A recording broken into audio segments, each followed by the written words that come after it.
केंद्र और दिल्ली के बीच जारी विवाद पर सुप्रीम कोर्ट ने आज अपना फैसला दे दिया है। कई दिनों तक चली सुनवाई के बाद सुप्रीम कोर्ट ने अपना आदेश 18 जनवरी को सुरक्षित रख लिया था।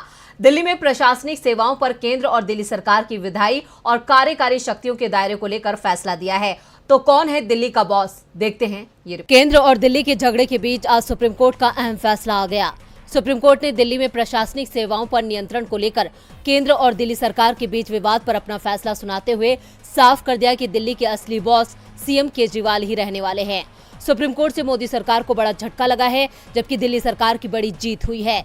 चीफ जस्टिस डीवाई चंद्रचूड़ की अध्यक्षता वाली 5 न्यायाधीशों की पीठ ने कहा कि दिल्ली पूर्ण राज्य नहीं है, लेकिन असली शक्ति चुनी हुई सरकार के पास है। सुप्रीम कोर्ट ने कहा कि सेवाएं सरकार के नियंत्रण में हो, दिल्ली सरकार को ट्रांसफर और पोस्टिंग का अधिकार है।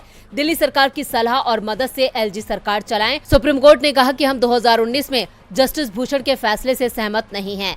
जस्टिस भूषण ने 2019 में पूरी तरह केंद्र के पक्ष में फैसला दिया था। 5 जजों की संविधान पीठ में मुख्य न्यायाधीश DY Chandrachud, justice MR Shah, justice Krishna Murari, justice Hima Kohli और जस्टिस पीएस नरसिम्हा शामिल हैं।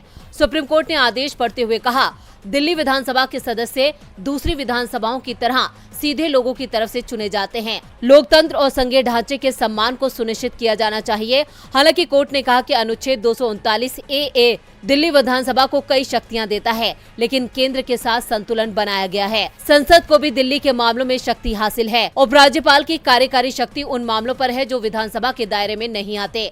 लोकतंत्र में चुनी हुई सरकार को शक्ति मिलनी चाहिए। अगर राज्य सरकार का अपनी सेवा में तैनात अधिकारियों पर नियंत्रण नहीं होगा तो वो उनकी बात नहीं सुनेंगे। संविधान पीठ ने कहा कि आदर्श स्थिति यही होगी कि दिल्ली सरकार को अधिकारियों पर नियंत्रण मिले, सिर्फ उन बातों को छोड़कर जिन पर विधानसभा का अधिकार नहीं है। हम दोहराना चाहते हैं कि उपराज्यपाल दिल्ली सरकार की सलाह और सहायता से काम करेंगे। इसमें सर्विसेज भी शामिल हैं।